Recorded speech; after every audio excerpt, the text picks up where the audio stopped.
عزیزان محترم، قرآن مجید فرقان حمید مختصر مگر بے حد جامع آیت کریمہ، جس میں رب تبارک و تعالی ارشاد فرماتا ہے کہ انا اعطیناک الکوثر، کہ میرے حبیب، میرے پیارے، میرے محبوب، بے شک ہم نے آپ کو کثرت عطا فرمائی، بے شک ہم نے آپ کو کوثر عطا فرمایا۔ عزیزان ملت اسلامیہ، آج ہم اور آپ موقع کی مناسبت سے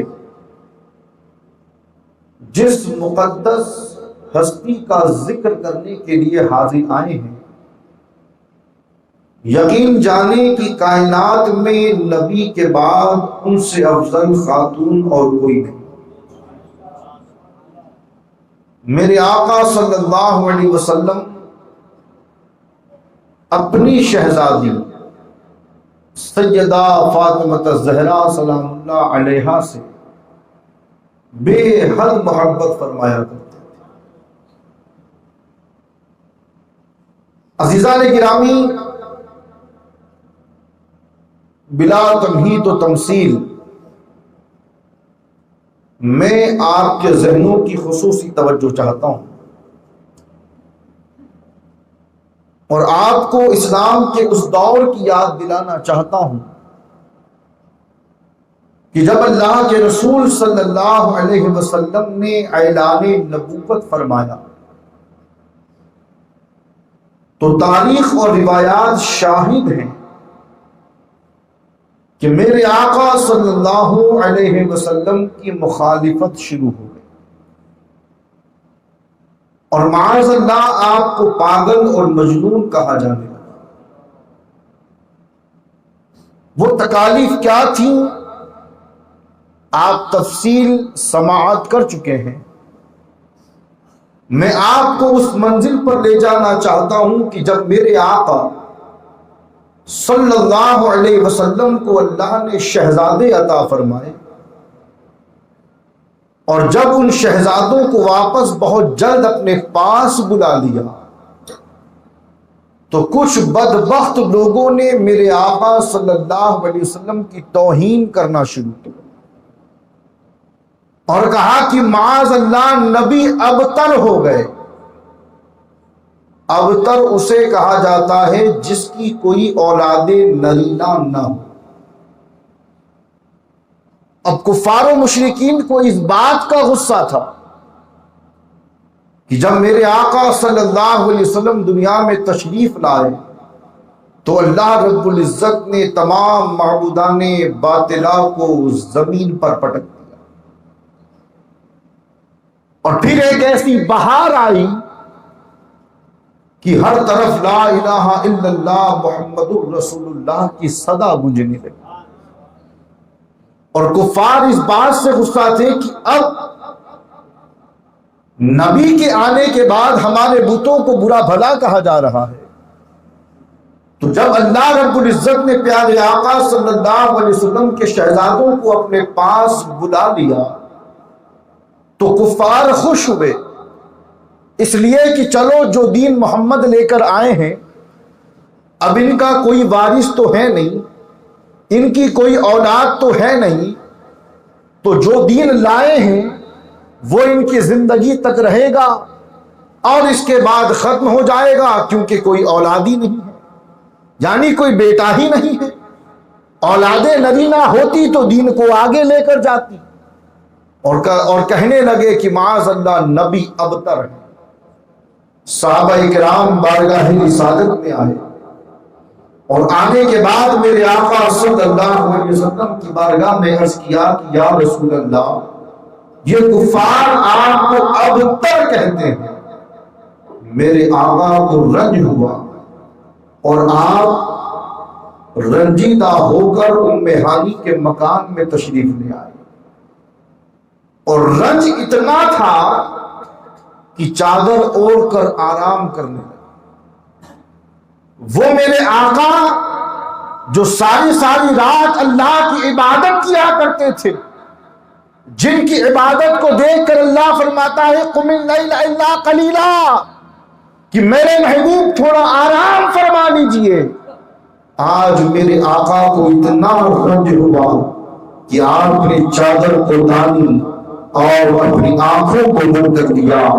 جب میرے رب نے میرے آقا کے اس رنج کو دیکھا تو فوراً بلبل سدرا کو بھیجا، کہا جبرائیل جاؤ میرے محبوب سے کہنا کہ اللہ تمہاری ملاقات کا مشتاق ہے، جلدی کرو تمہارا رب تم سے ملنا چاہتا ہے۔ جبریل امین آئے، کافوری لبوں کو مصطفیٰ کے قدموں سے لگایا، ٹھنڈک پہنچی، میرے آقا نے اپنی آنکھوں کو کھولا، پوچھا جبرائیل کس لیے آئے ہو؟ عرض کرتے ہیں یا رسول اللہ، اللہ آپ سے ملاقات کرنا چاہتا ہے، اللہ رب العزت آپ سے ملاقات کرنا چاہتا ہے، آپ سے ملنا چاہتا ہے، یا رسول اللہ جلدی فرمائیے۔ اس کے بعد براق لایا گیا، اللہ کے رسول صلی اللہ علیہ وسلم نے معراج کا لمبا سفر طے فرمایا، اور وہ سفر ایسا تھا کہ شاعر کہتا ہے کہ کنڈی ہلتی رہی اور بستر بھی رہا گرم۔ ذہنوں کو قریب فرمائیے گا اور میرے ساتھ رہیے گا، میرے ساتھ چلیے گا۔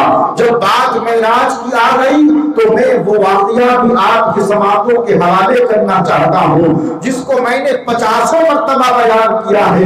میرے آقا صلی اللہ علیہ وسلم معراج کو تشریف لے گئے، جنت اور دوزخ کا مشاہدہ کروایا۔ جب میرے آقا جنت کے ایک خاص مقام پر پہنچے تو آپ نے ایک اونچا مقام دیکھا جس پر ایک بڑا سا صندوق رکھا ہوا تھا۔ وہ صندوق اتنا خوبصورت تھا کہ روایت میں آتا ہے کہ اس صندوق میں قیمتی ہیرے موتی لگے ہوئے تھے، قیمتی نگ لگے ہوئے تھے۔ پیارے آقا صلی اللہ علیہ وسلم نے جبریل امین سے دریافت کیا، فرماتے ہیں کہ اے جبرائیل ذرا بتاؤ تو صحیح، میں نے جنت کو بھی دیکھا، جہنم کو بھی دیکھا، لیکن جنت کے اس مقام پر جو صندوق رکھا ہے آخر اس صندوق کا راز کیا ہے؟ جبرائیل عرض کرتے ہیں یا رسول اللہ اگر آپ اجازت دیں تو میں اپنے رب سے پوچھ کر کے آتا ہوں۔ جبرائیل بارگاہ الہی میں پہنچے، عرض کرتے ہیں پروردگار جو جنت میں صندوق رکھا ہے آخر بتا اس کا راز کیا ہے، تیرا حبیب جاننا چاہتا ہے۔ اللہ رب العزت نے جو بات کی وہ ارشاد فرما دی۔ جبریل امین تشریف لے آنے کے بعد عرض کرتے ہیں یا رسول اللہ یہ جو جنت میں جو صندوق رکھا ہے اللہ فرماتا ہے اسے آپ کھولے۔ میرے آقا تشریف لائے، صندوق کو کھولا، کیا دیکھا اس میں دوسرا صندوق رکھا ہے، پھر دوسرے کو کھولا دیکھا اس میں تیسرا رکھا ہے، پھر تیسرے کو کھولا دیکھا اس میں چوتھا رکھا ہے، پھر چوتھے کو کھولا دیکھا اس میں پانچواں رکھا ہے۔ کھولتے چلے گئے، جب 7ویں صندوق کو کھولا تو کیا دیکھا کہ اس صندوق میں ایک کالی کملی رکھی ہوئی ہے، ایک کالی کملی رکھی ہے۔ میرے آقا نے کملی کو نکالا اور نکالنے کے بعد جبرائیل سے پوچھا اے جبرائیل یہ کالی کملی کس بات کی ہے؟ تو جبرائیل عرض کرتے ہیں یا رسول اللہ آپ جو جنت میں تشریف لائے ہیں آپ کے استقبال میں اللہ رب العزت نے یہ کملی آپ کے تحفے میں عطا فرمائی ہے۔ اب اس کا راز تو تب کھلے گا جب یار یار سے ملے گا۔ میرے آقا اپنے رب کے قریب گئے، دیدار الہی ہو گیا، راز و نیاز کی باتیں ہو گئیں۔ میرے آقا معراج سے تشریف لائے، لانے کے بعد مسجد نبوی سجی ہے، تمام اجلہ صحابہ تشریف فرما ہے۔ میرے آقا نے اپنی کملی کو اپنے کاندھے پہ رکھا ہوا ہے۔ اتنی خوبصورت کملی تھی کہ کبھی صحابہ مصطفیٰ کا چہرہ دیکھتے، کبھی اس کملی کو دیکھتے کہ اچانک ان صحابہ میں سے ایک صحابی رسول کھڑے ہوتے ہیں اور عرض کرتے ہیں یا رسول اللہ بڑی دیر سے کملی کو دیکھ رہا ہوں، اس کی بناوٹ، اس کی رنگت، اس کی چمک و دمک اور اس کی خوبصورتی بتا رہی ہے کہ یہ کملی یہاں کی تو معلوم نہیں ہوتی۔ یا رسول اللہ بتائیے یہ کملی آپ کو کس نے دی ہے؟ آخر اس کملی کا راز کیا ہے؟ تو میرے آقا صلی اللہ علیہ وسلم نے ارشاد فرمایا کہ صحابی اگر راز پتا کرنا چاہتے ہو تو یہاں پر بیٹھ جاؤ۔ صحابی بیٹھ گئے۔ اس کے بعد اللہ کے رسول صلی اللہ علیہ وسلم نے صدیق اکبر کو مخاطب فرمایا اور پوچھا کہ اے صدیق ذرا یہ بتاؤ کہ اگر یہ کملی تمہیں عطا کر دی جائے تو تم کیا کرو گے؟ صدیق اکبر نے عرض کیا یا رسول اللہ اگر یہ کملی مجھے مل جائے تو ساری زندگی سچ بولوں گا، کبھی اپنی زبان پر جھوٹ کو نہیں لاؤں گا۔ میرے آقا نے فرمایا صدیق بیٹھ جاؤ، ابو بکر بیٹھ جاؤ۔ اس کے بعد حضرت عمر بن خطاب کو کھڑا کیا، فرمایا کہ اے عمر اگر یہ کملی آپ کو دے دی جائے تو بتاؤ کیا کرو گے؟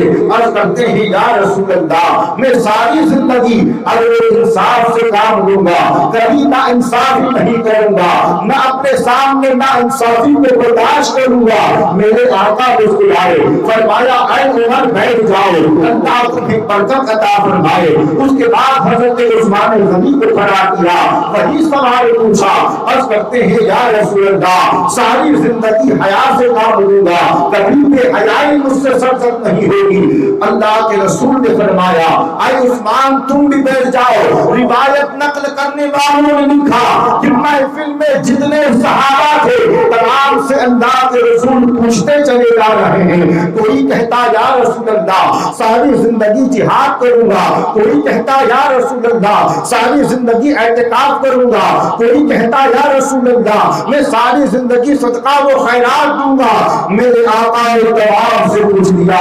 ان کے بعد آخر میں باری آتی ہے اس ذات کی جسے دنیا فاتح خیبر کہتی ہے، جسے دنیا اندر مشکلات کہتی ہے، جسے دنیا داماد پیغمبر کہتی ہے۔ جب باب العلم کی بات آئی اور میرے مصطفیٰ نے پوچھا کہ اے علی یہ بتاؤ کہ اگر یہ چادر تمہیں عطا کر دی جائے تو تم کیا کرو گے؟ تم کیا کرو گے؟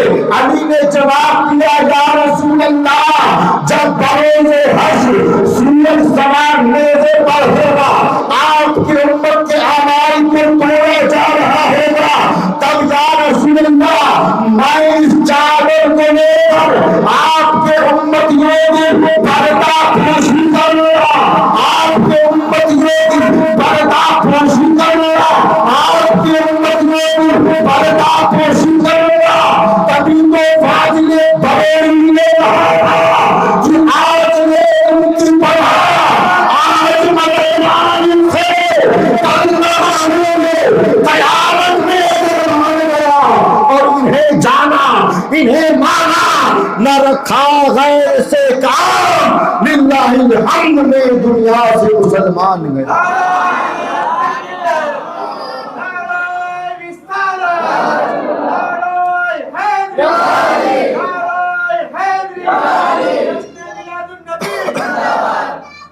عزیزان ملت اسلامیہ تبھی ہم کہتے ہیں کہ اگر اپنے اعمال کی پردہ پوشی چاہتے ہو تو علی کی چادر میں آ جاؤ، سیدہ کی چادر سے وابستہ ہو جاؤ، حسن و حسین کے دامن سے وابستہ ہو جاؤ، کیونکہ بروز حشر نہ باپ اولاد کے کام آئے گا نہ اولاد باپ کے کام آئے گی۔ بروز حشر کوئی کسی کے کام نہیں آنے والا، اگر کام آئیں گے تو یا تو مصطفیٰ کام آئیں گے، یا تو علی کام آئیں گے، یا سیدہ کام آئیں گی، یا ان کے شہزادے حسن اور حسین کام آئیں گے۔ عزیزان ملت اسلامیہ اپنے ذہنوں کو وہاں لے کر کے جائیے دوبارہ جب ام ہانی کے مکان پر میرے آقا آرام فرما رہے تھے، اللہ نے بلایا، معراج عطا فرمائی۔ جب میرے آقا صلی اللہ علیہ وسلم معراج سے تشریف لے آئے، کچھ ایام گزرے ہی تھے، حضرت خدیجہ الکبریٰ کو اللہ رب العزت نے ایک خوبصورت بیٹی عطا فرمائی۔ یہاں پر خاموش نہیں رہتا ہے، جملوں کو سمیٹ کر آپ کی خدمت میں عرض کر رہا ہے۔ کفار نے کہا تھا کفار نے کہا تھا کہ نبی کی نسل نہیں چل سکتی، کفار نے کہا تھا کہ نبی کا کوئی بیٹا نہیں ہے، کفار نے کہا تھا کہ نبی کی نسل معاذ اللہ منقطع ہو گئی ہے، لیکن اللہ کی شان قدرت کو دیکھو، نظام الہی کو دیکھو، نظام ربوبیت کو دیکھو، اللہ کے رسول تشریف لائے، میرے رب نے حضرت خدیجہ کو بیٹی عطا فرمائی، ایک کنیز بیٹی کو گود میں اٹھاتی ہے، میرے آقا صلی اللہ علیہ وسلم کی گود میں لا کر پیش کرتی ہے، میرے آقا نے شہزادی کو دیکھا، شہزادی نے مصطفیٰ کو دیکھا کہ اللہ نے جبرائیل کو بھیج دیا، کہا کہ اے جبرائیل جاؤ میرے حبیب سے کہنا کہ جو کفار آپ کو ابتر کہتے تھے، آپ کو ابتر کہتے تھے، غم زدہ نہ ہونا، انا آتینا کل کوثر، میرے حبیب اللہ تمہیں کثرت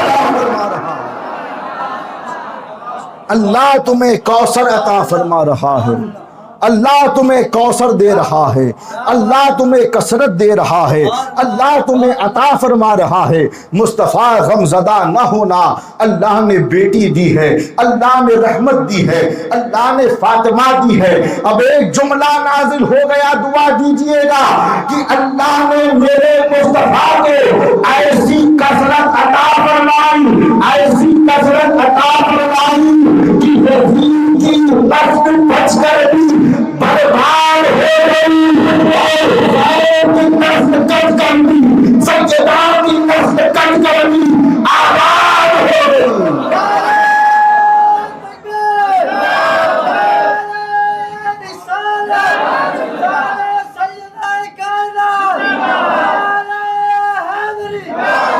العزیزان ملت اسلامیہ، یزید کی نسل بچ کر بھی تباہ و برباد ہو گئی۔ آج دنیا میں کوئی نہیں کہتا کہ میرا شجرہ یزید سے ملتا ہے، کوئی نہیں کہتا کہ میرا نسب نامہ یزید سے ملتا ہے، میں جو ہے کہ ابن یزید ہوں، کوئی نہیں کہتا۔ لیکن اللہ نے ایسا نظام سیدہ کائنات سے چلایا کہ بغداد سے لے کر اجمیر، اجمیر سے لے کر دہلی، دہلی سے لے کر دیوا، دیوا سے لے کر مکن پور، مکن پور سے لے کر کچھوڑا، کچھوڑا سے لے کر کسان، گلی گلی ڈگر نگر، قریا قریا، بچہ بچہ کہنا ہے کہ میرا شجرہ نہیں چھوڑنا ہے، میرا شجرہ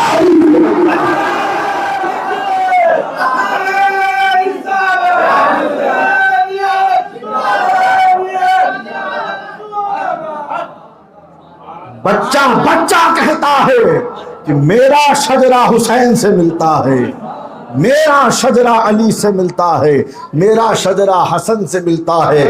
عزیزان ملت اسلامیہ، میں ایک بات آپ کی خدمت میں عرض کرتا چلوں، سیدہ کائنات کے القابات میں سے ایک لقب ام ابیہا ہے، بولے سبحان اللہ، ایک لقب ام حبیبہ ہے۔ ام ابیہا کا مطلب ہوتا ہے کہ باپ کی ماں۔ سیدہ کائنات کو یہ لقب اس لیے ملا کہ حضرت خدیجۃ الکبریٰ کے پردہ فرمانے کے بعد میرے آقا صلی اللہ علیہ وسلم کا خیال اس طرح سیدہ کائنات نے رکھا جیسے ایک ماں اپنے بچے کا خیال رکھتی، تو آپ کا لقب پڑ گیا ام ابیہا۔ اور میرے آقا اتنی محبت فرماتے تھے کہ جب کسی مقصد کے لیے مدینے سے باہر جانا ہوتا تو سب سے آخر میں، پہلے سب سے مل لیتے، سب سے آخر میں اپنی بیٹی سے ملاقات کرنے کو جاتے، سب سے آخر میں اپنی بیٹی کے گھر جاتے، اور جب سفر سے واپس لوٹتے تو سب سے پہلے اپنی بیٹی سے ملنے کو تشریف لے جاتے۔ اور عزیزان ملت اسلامیہ، یہ کائنات میں جو کچھ بٹ رہا ہے، جو کھا رہے ہو تم اور ہم، یہ صدقہ ہے سیدہ زہرا پاک کی چکی کا۔ اور ایک جملہ میرے ذہن میں آیا تھا، سوچا تھا کہ تقریر سے پہلے کہہ دوں، لیکن میں چاہتا ہوں کہ آخر میں عرض کروں۔ آج میں نے چاہا کہ آج میرے آقا کو راضی کر ہی لیا جائے، آج میں نے چاہا کہ میرے آقا کو راضی کر ہی لیا جائے۔ اب ہم اپنے اعمال کی گارنٹی نہیں دیتے، پتہ نہیں ہمارے اعمال اتنے اچھے ہیں بھی یا نہیں کہ میرے آقا ہمارے اعمال سے خوش ہو جائیں یا ہوتے ہوں، لیکن ہمارا تو یہ عقیدہ ہے اور وجدان ہے کہ آج میرے آقا ضرور خوش ہوں گے، کیونکہ ہم اس مقدس ذات کا ذکر فرما رہے ہیں جس کو میرے آقا نے اپنے جگر کا ٹکڑا فرمایا، اپنے جگر کا ٹکڑا فرمایا ہے۔ تو آج ہم نبی کے جگر کے ٹکڑے کا ذکر کر رہے ہیں۔ میرا وجدان ہے کہ آج کی شب میرے آقا ضرور اپنے روضے میں تشریف فرما ہوں گے اور ہم سے خوش ہو رہے ہوں گے۔ اور عزیزان ملت اسلامیہ، یہ جو عشاقان مصطفیٰ و عشاقان اہل بیت کا ہجوم ہے، یہ فقط ہجوم نہیں ہے، میں نے کل بھی کہا تھا کہ یہ ڈیسا کا مستقبل ہے، یہ روشن مستقبل ہے ڈیسا کا۔ اور عزیزان گرامی، ہم میں کوئی کمال نہیں ہے، یہ عشاقان مصطفیٰ اور تمام محبین ہمارا مرید ہو یا نہ ہو، ہم سے جو عقیدت رکھتا ہے، ہم سے جو محبت رکھتا ہے، ہماری جو دست بوسی کرتا ہے، یہ کمال ہمارا نہیں ہے، یہ کمال سیدہ کائنات کی نالین کا ہے۔ تبھی تو کہنے والے نے کہا تھا کہ خاک مجھ میں کمال رکھا ہے، خاک مجھ میں کمال رکھا ہے، خاک مجھ میں کمال رکھا ہے۔ ارے مصطفیٰ نے سنبھال رکھا ہے، ارے مصطفیٰ نے سنبھال رکھا ہے، خاک مجھ میں کمال رکھا ہے، خاک مجھ میں کمال رکھا ہے۔ ارے سیدہ نے سنبھال رکھا ہے، خاک مجھ میں کمال رکھا ہے۔ ارے علی نے سنبھال رکھا ہے، خاک مجھ میں کمال رکھا ہے۔ ارے حسنین نے سنبھال رکھا ہے۔